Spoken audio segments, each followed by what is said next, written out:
Alors bonjour sur la chaîne, nous sommes en septembre 2023, donc on a eu un été long, sec. Les plantes en ont marre, si vous saviez. Oh là là. Bon, puis les humains aussi, hein, c'est long, on attend la pluie depuis deux mois et demi. Il y a rien eu de significatif, hein, ça a été vraiment, voilà. Puis bon bah j'ai plus d'eau dans mes cuves, je sais pas comment arroser, voilà. Donc on va voir comment ça se passe. Espérons que ce soit pas comme en 2017 où la première pluie significative était en novembre. Voilà, là il va y avoir de la casse, si c'est le cas. Alors malgré ces conditions défavorables, ben, on voit que le tamario a continué à grossir. C'est pas bon, son feuillage a été très abîmé par le vent parce que ouais, on a eu du soleil, on a eu de la sécheresse et puis on a eu du vent. Donc vraiment, c'est des conditions difficiles et qui provoquent une évapotranspiration importante des plantes. Et puis les grosses feuilles fragiles du tamario ben, sont tombées. On voit là, par exemple, elles sont déchiquetées. Bon, à l'ombre, ma petite pépinière se porte bien. Là, par exemple, c'est un orange douce gossé, je crois, qui a été, oui, gossé, que j'ai greffé au mois de février. Et puis, bon, il est joli, on dirait presque un arbre enfin ouais, qui de pépinière presque, voilà. Donc voilà, mes avocatiers de semis, ça c'est le Nice, il a bien poussé. Alors, en revanche, mes greffes de l'avocatier de Nice sont mortes, c'est dommage, hein, il y avait des belles pousses et je sais pas pourquoi. Bon, enfin, je sais pas pourquoi. Sécheresse, vent, ouais, pourtant je les ai arrosés, mais bon, voilà, elles étaient fragiles. Là, on voit des Casimiro Aedulis, donc sapote blanche. Hein. Voilà, donc grosso modo, ça s'est bien passé pour les plantes pépinières. Ça c'est mon essai de safou. Donc on voit l'espèce de graine qui a explosé, c'est très joli. Là ici il y a eu 3 départs, bon 2 qui sont restés. Voilà. Là il y a la carambole, semis de carambole, semis de... Comment ça s'appelle? Acarissa, voilà. Donc voilà, bon. Alors sur cette terrasse, les avocatiers, ceux qui ont un peu d'ombre ont bien tenu. Et puis les autres, oh là là, regardez la claque qu'ils ont pris en plein soleil. Ah ouais, c'est terrible. Pourtant l'année dernière, il était joli, il avait supporté le soleil. Et là cette année, il s'est dit non, je vais pas me reprendre encore cette canicule pendant 3 mois. Là vous voyez donc un autre avocatier. Et puis toute cette partie brûlée. Alors en fait, je pense qu'il y a peut-être 2, ou non, c'est peut-être... il y a 2 départs du même noyau. Voilà. Donc ça a séché au soleil. Il faut dire qu'on a eu un beau 42. Voilà, donc les avocatiers... Wow. Là, la claque également. Pouf. Alors moi, c'est pas... Le problème, c'est pas le froid, hein, c'est vraiment le soleil, le manque d'eau, puis des conditions dures, quoi. Voilà. Là, mon Siagrus romanzophiana, il est joli. Hein. Je pense qu'il a fait une nouvelle feuille, là, celle-ci qui est peinée, là, très jolie. Le kiwi qui se demande pourquoi il est là. Et moi aussi. Parce que vraiment, j'ai pas été inspiré de le planter ici. Voilà. Donc là, en revanche, malgré tout, il n'y a pas que des catas. Il y a quand même quelques satisfactions. heureusement, parce que sinon le moral serait vraiment encore plus bas. Et bien là, le sapote blanco, alors il n'a pas fleuri, mais il est joli. On dirait que il aime bien le chaud. Bon, je pense qu'il apprécierait évidemment un petit peu de précipitation, mais ça va. L'avocatier qui est juste à côté, bon, là, lui aussi il peine. Mais bon, ça va, ça va. Ah bah, il va pas mourir cette année. Voilà.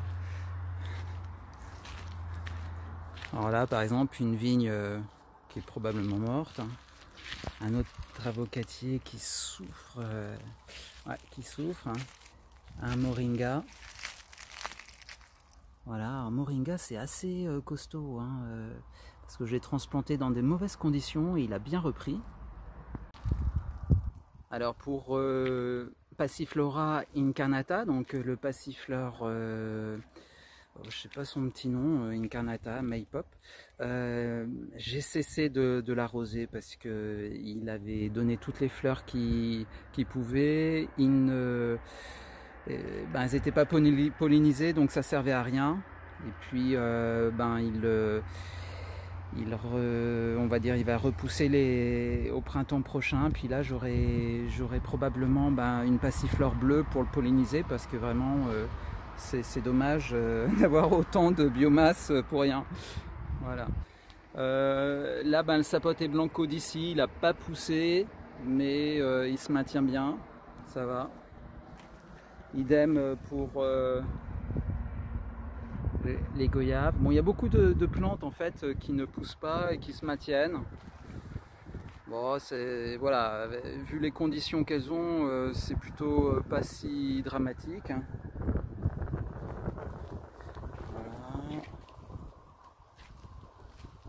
Voilà. Typiquement, il y a des avocatiers. Là, celui-là, je vais me dire, je risque de l'enlever parce que il est bien protégé du soleil, le soleil du midi, hein, parce que bon, le reste du temps, en fait, il est protégé par l'ombre des pins. Il est arrosé et il fait la gueule. Donc, en général, ces plantes-là, soit elles partent de leur plein gré, soit je les remplace parce que je crois qu'il faut pas. Voilà, c'est une place qui est quand même pas mal, donc peut-être qu'il faudrait que je mette une variété un petit peu plus résistante. Voilà. Derrière, alors, il y a ce poivrier qui se plaît bien. Ça a l'air de les conditions de sécheresse ne lui font pas trop peur. Je l'arrose, mais modérément. De toute façon, ici, j'arrose jamais beaucoup. Alors, ici, il y a la Raveipa. Mon préféré, enfin non, c'est pas ma plante préférée, mais c'est vraiment une plante que j'attendais depuis très très très longtemps. Donc, voilà, je suis content qu'elle se plaise. Et puis, ouais, elle est vraiment gracieuse. Pour mon terrain, évidemment. C'est vrai que si on la mettait dans un sol riche, profond, et puis avec un arrosage peut-être plus, comment dire, plus généreux, il serait encore plus beau. Mais là, franchement, c'est chouette, hein. Il a un très très beau feuillage. Regardez ce vert, c'est waouh!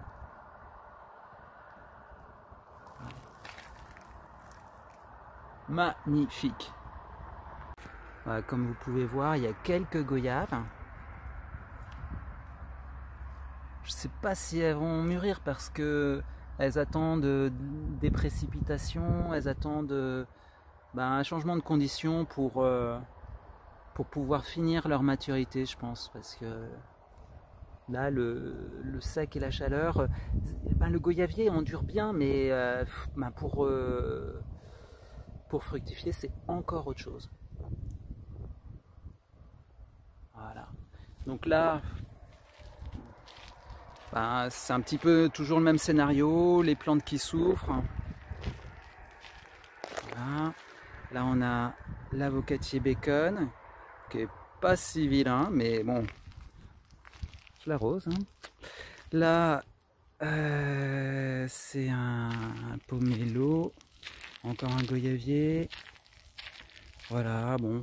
Alors l'avantage quand même du mois de septembre, c'est que la chaleur est quand même un peu moins rude et surtout l'ensoleillement est plus court. Donc les plantes vont mieux. Là par exemple, ce sapoté blanco, variété Yunan's Gold, il a complètement grillé quand il faisait 42 degrés. Voilà. Tandis que les autres étaient peut-être un peu protégés. Et puis, ils ont mieux résisté. Voilà. Alors que le Yunan's Gold, il fait des très très grosses feuilles et elles sont bien fragiles quand même. Voilà.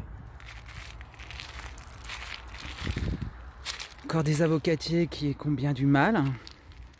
Mais, bon, faut... ouais, celui-là, je crois qu'il a 4-5 ans, 4 ans peut-être. Enfin, je sais plus. Il fait 50 cm. Hein. En parlant d'exotisme, donc là on a une orange douce, alors ultra douce, sucrena. Après encore un avocatier. Là c'est le grenadier qu'on m'a offert. Asmar, je crois. Voilà.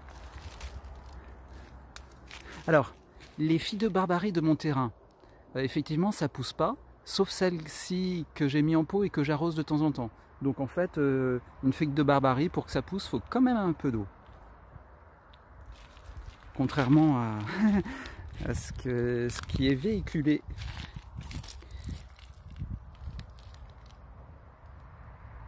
Là, donc c'est un Casimiro aedulis, un avocatier, encore un Casimiro aedulis. Bon, vous voyez, c'est... Ouais, là-bas, il y a des avocatiers qui sont morts. Hein. Là, un Boutia tout jeune. Là, un avocatier. Là, vraiment, quand j'ai mis un voile et puis malgré tout, il a du mal. Bon, c'est pas sa place. Hein.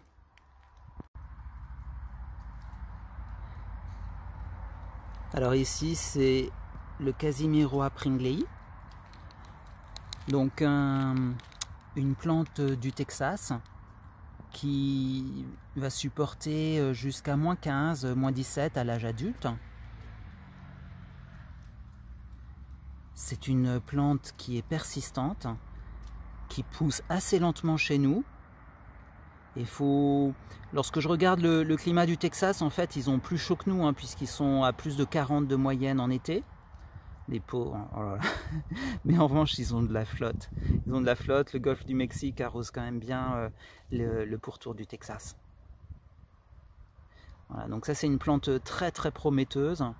J'espère en mettre plus dans mon jardin. J'ai l'impression que ça supporte relativement bien la sécheresse.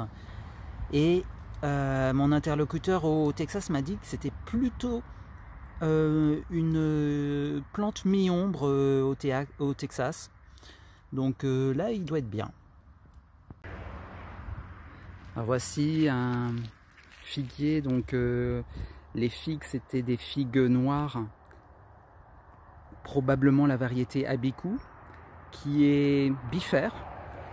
Donc on m'a donné cet arbre au printemps et il a fleuri dès cette année.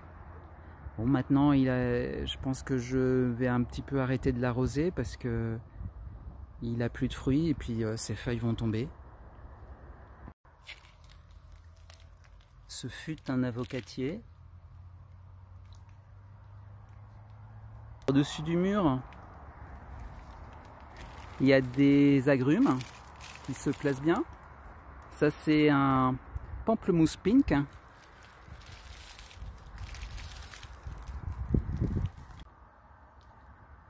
Alors, cet avocatier, c'est un semis de Vilma. Et c'est Joanne qui me l'a donné. Et ma foi, il se comporte bien au soleil. Il est protégé par le laurier sauce. Un avocatier Mexicola Grande. Il n'a pas bougé. Je l'ai arrosé tous les 2 jours. Pas très copieusement, mais je l'ai maintenu en vie. Bon, il y a 3 mois, tout était bien vert ici. Et là, ça souffre. C'est l'hécatombe. Alors une fois n'est pas coutume, on va finir par le maser. Donc, alors, l'avocatier, que s'est-il passé? Eh bien, ouais, les températures supérieures à 40 degrés, bah, il répond plus de rien et ça sèche, ça crame. Bon, il y a encore quelques avocats. Il y en a beaucoup qui sont tombés pendant l'été, surtout pendant les périodes de canicule. Bah, je rappelle qu'ici, nous, on a toutes les journées au-dessus de 30 degrés pratiquement, hein, pendant 2 mois et demi. Et puis, on a quelques jours à plus de 40. Et là, ça fait très très mal pour l'avocatier. Et puis, il est entremêlé avec du chirimoya. Vous voyez, le chirimoya aussi, il est bien abîmé. Il y a un petit côté automnal avec toutes ces feuilles tombées. Voilà. On voit très très bien les brûlures. Voilà, c'est les feuilles les plus exposées au soleil, évidemment.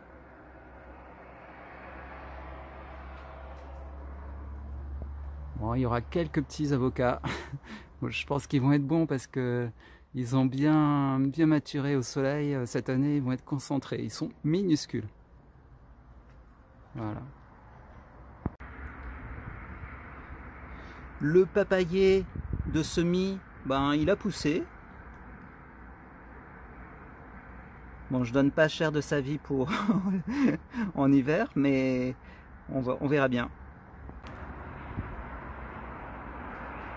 Alors le sapete blanco, il est un peu dégarni. Ça a été très dur. Il a perdu beaucoup de feuilles. Et puis, ben, on voit du coup bien les fruits. Parce que les fruits, il y en a quelques-uns qui sont tombés, mais pas beaucoup. Voilà. Ils n'ont pas grossi pendant l'été. Hein. Vraiment, le régime sec, ça leur va pas. Hein. Voilà. Alors, il me semble qu'il y en a ici aussi. Je crois qu'on a fait le tour des fruits. Ah non, là il y en a une belle petite grappe ici. Donc là on est suspendu à l'annonce de la pluie. Mais généralement ils annoncent de la pluie puis elle vient jamais. Donc ça me fait penser à l'expression utilisée par Kader là sur notre fil Telegram où il parle d'ascenseur émotionnel et il a bien raison parce que lorsqu'on regarde les tendances météo, il nous annonce des déluges, 100 mm d'eau, etc. à l'horizon de 8 jours. Et puis quand le jour J arrive, il n'y a rien qui tombe. Donc effectivement, je vous explique pas pour le moral, le moral du jardinier, c'est pas top. Hein.